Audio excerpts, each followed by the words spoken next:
Stop Invest, la chaîne des top d'investissement. Ici, on parle essentiellement d'entreprises de qualité. Avons-nous une opportunité d'investissement sur Wealth Management? C'est la question à laquelle on va essayer de répondre en se basant sur les états financiers de la compagnie. Je rappelle que ceci représente uniquement mon point de vue et non un conseil d'investissement. Et comme d'habitude, je me réserve le droit de me tromper. C'est une demande spéciale ici d'un abonné Top Premium. Je rappelle que dans le service Top Premium, le lien étant dans la description de la vidéo, vous pouvez demander des analyses quantitatives et avoir la certitude que ça va être fait. Ok, ça vous permet toujours voilà, on peut regarder une compagnie ici et poser les bonnes questions. D'accord? Un deuxième avis, c'est toujours assez intéressant. Donc ici, c'est une compagnie, premièrement, je regarde le revenu. Vu que la première fois qu'on étudie la compagnie sur cette chaîne-ci, je vais aller, comme d'habitude, revenu, marge, etc. Donc, ça va aller très vite, d'accord? Donc, revenu ici, croissant, ok? Pourquoi? Est-ce que c'est par acquisition, de manière organique? Je vous ai déjà dit ici, questionner la croissance des revenus. Ici, on voit que c'est un mix des deux. Ok, maintenant, est-ce que les marges sont stables et croissantes? C'est bien de faire des acquisitions, mais est-ce qu'on fait des acquisitions vers des compagnies qui nous permettent de maintenir nos marges ou bien des compagnies qui vont détruire nos marges? Ok, juste pour pouvoir privilégier le volume. Ou est-ce que c'est une stratégie, etc. Bref,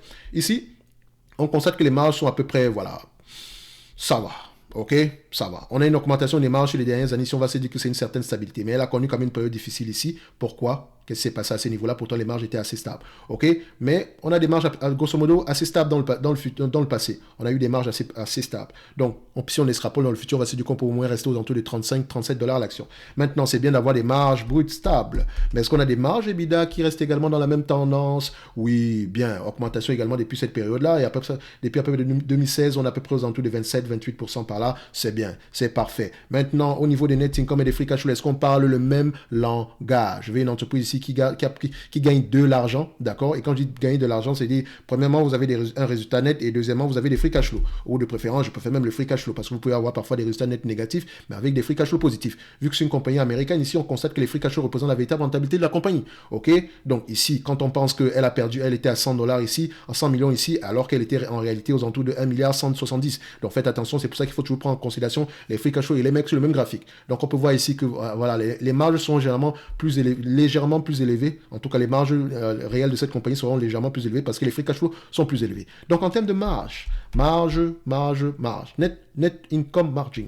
Qu'est-ce qu'on observe? On a des net income margin ici. Je les dézoome un tout petit peu, je les mets en yearly et voilà, qu'est-ce qu'on obtient ici? Nous avons une entreprise ici qui a des marges à peu près de 8% en moyenne, enfin en médiane. On va le prendre ici, tech, boum. On a à peu près 8,64%. Ouh, j'ai l'œil. Hein. Sur les 10 dernières années, on a à peu près 9,98%, donc à peu près 10%. Ici, sur les 5 dernières années, on a à peu près du 10,81%, donc presque 11%. Donc, on voit ici que les marges tendent à augmenter, la pandémie étant passée par là. Donc, on peut se dire que peut-être c'est la raison pour laquelle ces marges-là étaient un tout petit peu en berne. Parce qu'en 2018, on avait à peu près quelque chose de plus élevé que ça. Donc, on peut s'attendre à du 11% en moyenne sur les marges ici. OK? C'est possible. OK? Bref. 11%, c'est ce qu'on a en tête. Maintenant, en termes de revenus, les analystes s'attendent à combien sur l'année prochaine ici? Vous pouvez le voir ici. Vous prenez les analystes. On va aller directement ici. Par rapport à l'année prochaine, ils s'attendent à avoir des revenus de combien? 18 milliards. Attendez, ça c'est le nombre d'analystes sur le dossier. Donc ici, voilà, net income. Voilà, ici, 12 prochains mois. 2023, 20 milliards. Ok, c'est bien. Donc on s'attend à une certaine croissance en 2023. Maintenant, en 2026, admettons, N+3 ici, ça donne quoi? Ça donne à peu près aux alentours de 23 milliards. Ok, parfait. 23 milliards, donc on s'atteint une certaine croissance. Bref, maintenant, en termes de dette, qu'est-ce qu'on a ici? La dette nette de cette compagnie-ci est de combien? On a une dette nette de combien? De 15 milliards 160 millions. Je vais quand même aller vérifier au niveau de Yahoo Finance, Wealth Management. Ok. Alors, Waste Management, qu'est-ce que tu me donnes comme information ici? Je vais aller voir Financial, qu'est-ce qu'on regarde ici? Donc, Financial, je cherche la dette nette et j'essaie toujours de regarder ici la période. C'est important, d'accord? Donc, la dette nette ici est actualisée chaque trimestre. Donc, si vous prenez la dette nette de, c'est pas moi, de l'année précédente, ici, c'est pas la même chose. Donc, dette nette ici, 14 milliards 633. Ok. Donc, ici, c'est marqué combien? 15 milliards. Donc, 14 milliards 633. Je prendrai le 14 milliards 633. 14 633 divisé par le nombre d'actions. Donc, nombre d'actions ici, qu'est-ce qu'on a? Et je rappelle que quand on regarde le nombre d'actions, on veut voir le nombre d'actions diminuer ou rester stable. D'accord? Si on a un nombre d'actions qui augmente ici, posez-vous les bonnes questions. On a à peu près 412 millions, 411,50 ici. Donc, je vais mettre ici divisé par 412 pour ne pas passer du temps avec la virgule, etc. Donc, on a à peu près à 35,51, donc 35,52, donc 35,52 $ et 52 sous de dette nette par action. Maintenant, en termes de PER de cette compagnie ici, vu que le marché pèse vraiment ici, voilà, je pense que c'est le price to free cash flow que je vais utiliser parce que je pense que les free cash flow représentent la véritable rentabilité de cette compagnie ici. Et on pense toujours en termes de rendement. Et c'est une compagnie que je ne paierai pas plus de 25 fois les bénéfices. sauf, et encore à 25 fois les bénéfices, il faut vraiment qu'elle ait une croissance assez élevée, d'accord? Donc, et la croissance ici, elle est par acquisition, donc encore un bémol, il faudra aller vérifier ici cette croissance-là, la taille du marché, etc. Donc, en moyenne, sur les 10 dernières années, c'est 3%, sur les 5 dernières années, en termes de croissance, c'est du 6% ici, et ça, c'est la croissance des revenus. Croissance des revenus, ce n'est pas synonyme de croissance des bénéfices nets ou des free cash flow, parce que les revenus peuvent croître de 50%, alors que les bénéfices nets sont en termes de croissance, il n'y a rien du tout. Faites attention, il faut comparer les deux. Donc, ici, voilà, on a à peu près, en moyenne, le marché paye 20 fois les bénéfices. Sur les dernières années, ici, le marché s'est emballé, il paye les 32 fois les bénéfices. Je ne sais pas ce qu'il cherche là-bas. Sur les 20 dernières années, ici, il paye 20 fois les bénéfices également. Sur les 10 dernières années, il paye à peu près 21, 22 fois les bénéfices par là. Sur les 5 dernières années, il paye 25 fois les bénéfices. Donc, même 25 fois là, je ne prendrai pas. Je vais prendre 20 fois les bénéfices. OK? 20 fois les bénéfices. C'est la moyenne ici, les 20 dernières années, les 10 dernières années, et à peu près les 5 dernières années, on est quelque part aux alentours des 20 fois, 20, 22 fois les bénéfices. Donc, je prendrai 20 fois les bénéfices. OK? Maintenant, si vous prenez 25 fois les bénéfices également, c'est pas comme si, il n'y a pas de souci par rapport à ça. Moi, je suis assez conservateur ici. OK? Je pourrais même prendre les deux, 20 et 25 fois. OK? Une fois qu'on a cette information-là, je viens sur Fastgraft. Je vais aller directement ici avec les bénéfices nets. On s'attend à quoi? Donc, c'est quoi? C'est Waste Management. Donc, Waste Management, on va regarder ça ici. En termes de free cash flow, déjà, on constate que les analystes, on s'attend à 6,94$ ici en 2025. Ici, quand on ajuste un tout petit peu, on est à 7,76$. Donc, les bénéfices nets ajustés, même ça, à peu près, on aura même tendance à prendre les bénéfices nets ajustés parce que si on a des bénéfices nets ajustés, ça veut dire qu'au niveau des bénéfices nets ici, il y a des éléments extraordinaires qu'on devrait également enlever, d'accord? Par exemple, ici, si on a pris une charge spéciale ou des choses comme ça. Donc, je vais avoir tendance ici à prendre les 7,76$ ici. Donc, il faut regarder les rapports financiers ici. Est-ce qu'elle a des bénéfices nets ajustés, d'accord? Et qu'est-ce qui est ajusté dans ces bénéfices nets-là? Donc, est-ce que les analystes ont tendance à avoir raison ici? Oui, on va se dire que c'est correct. Donc, maintenant, par rapport aux bénéfices nets ajustés, bien sûr. Maintenant, 7,76$, 7,76$, ça ne me dérange pas, même si j'ai pris les prices sur free cash flow, ça reste 20 fois les bénéfices. D'accord? Vous pouvez prendre 20 et 25 fois les bénéfices. Ça reste un rendement de 5% et de 4%. D'accord? Donc, ici, je prends à 20 fois les bénéfices et un rendement de 5%. Par rapport à ce qui est attendu en 2025, donc je suis directement optimiste parce que les analystes ont tendance ici à avoir raison, etc. Et c'est une belle entreprise, voilà. OK? 20 fois les bénéfices. Moi, la dette nette actuelle, qui est aux alentours de 35,51, on se dira que le prix actuel, je préfère l'atteindre aux alentours de 120$ l'action. OK? 120$ l'action. Avec N20, enfin X20, d'accord, par rapport à 2025, on va aller directement en 2025, on a été très optimiste déjà, ok, ça donne ici 120$ l'action, on va le faire comme ça, 120$ l'action.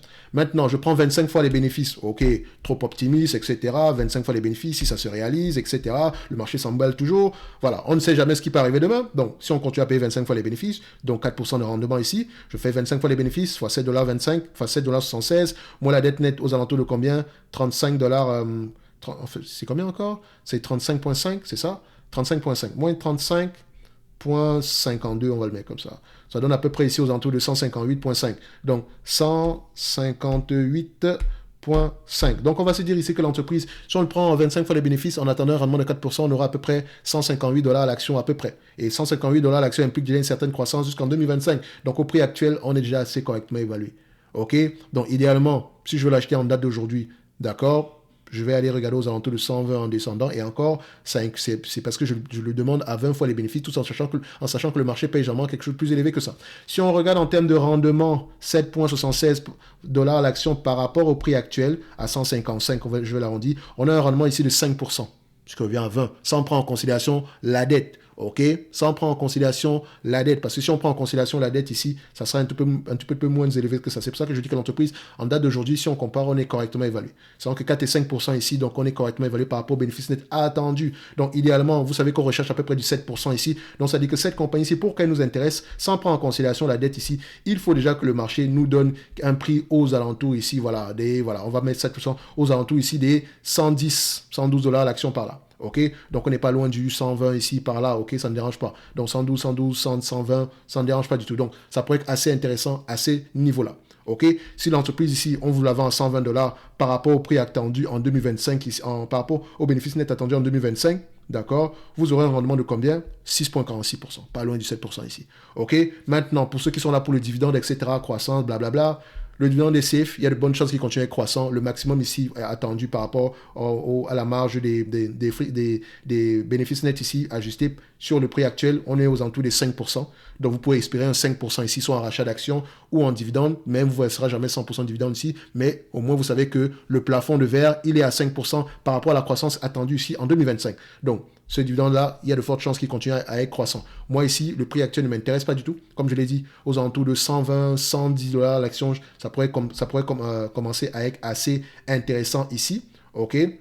Donc, je peux également me tromper et je me réserve d'ailleurs le droit de le faire. Donc, pour cette compagnie, ça reste une belle entité à aller regarder en profondeur. OK? Donc, à avoir dans la watchlist. Donc, pour ceux qui veulent aller plus loin, je rappelle ici qu'il nous reste 131 places ici pour la formation, en promotion bien sûr, pour la formation concernant comment analyser une banque, ok, et comment lire les rapports financiers. En supplément de ça, vous recevez également tout ce qui est inclus dans le service Top Premium, à savoir si je veux analyser de manière quantitative une entreprise, vous pouvez me demander ici mon avis, et je le fais certainement. Et également, vous recevez ici mon top d'entreprise sous-évalué par mois, donc avec les notes d'analyse, c'est-à-dire que je lis les rapports financiers, je vous donne mon avis sur une compagnie ici, et ainsi que les notes de suivi pour les entreprises précédentes quand le besoin se fait. Et c'est moi qui détermine le besoin ici. Donc ici, jusqu'au mois de mars, vous pouvez avoir accès à tout ceci au prix qui est affiché ici, d'accord? Donc, c'est-à-dire que pour les 131 personnes restantes jusqu'à la fin du mois de mars. Si ça se termine demain, c'est terminé, ok? Donc, rappelez-vous, quand la formation sera disponible ici, parce qu'elle est en pré-vente présentement, ok? Elle sera disponible au courant du mois d'avril ici. Donc, c'est-à-dire qu'une fois que la formation sera disponible, le prix sera certainement plus élevé que le prix individuel ici, d'accord? Donc, rappelez-vous bien que lire, ça c'est comment analyser une banque. Ça ne vous intéresse pas peut-être, mais comment lire les rapports financiers, ça peut être assez intéressant pour vous. Ok? Lire pas les états financiers. Je ne parle pas de comptabilité. Je parle de savoir quelles sont les questions que vous allez poser quand vous allez lire les rapports financiers. D'accord? Par où il faut commencer? Qu'est-ce qu'il faut rechercher en priorité pour avoir un certain avis? Ok? Donc, ça exemple, les trucs basiques, par exemple. Ça peut être des trucs basiques comme qu'est-ce qu'une entreprise fait? Géographie d'opération, voilà, les marges par secteur d'activité, etc. Ok? Est-ce qu'elle a parlé de la taille du marché, etc. Est-ce qu'elle a parlé de ses compétiteurs, etc. Quels sont les risques à peu près, etc. Ok? Donc, quels sont les éléments importants, par exemple, dépendamment de telle ou telle entité? Donc, par exemple, si on analyse ici une compagnie bancaire, on va passer beaucoup de temps à regarder le niveau le comportement des risques ici afin de pouvoir voir, est-ce que cette entreprise-là est dans cette temps, elle respecte à peu près ce qui est inclus ici ou bien est-ce qu'il y a un danger à l'horizon, etc. par rapport à l'environnement actuel. Donc, c'est à peu près ça ici. OK? Donc, on va se donner rendez-vous sur la prochaine vidéo. OK? Pour moi ici, Wealth Management au prix actuel, c'est pas assez intéressant pour moi. D'accord? Je ne dis pas que ceux qui l'ont acheté à un prix de 120, 110, etc., si vous avez un prix assez intéressant. Ceux qui l'ont acheté au courant ici à 100 dollars, vous avez un prix assez intéressant. Ceux qui l'ont acheté à 150 dollars, bof, c'est pas extraordinaire. Donc pour moi, je trouve pas qu'on ait une opportunité d'investissement ici, surtout si on compare à ce que le marché peut offrir en date d'aujourd'hui. OK? Donc on va se donner rendez-vous sur la prochaine vidéo. Et d'ici là, portez-vous bien. Merci.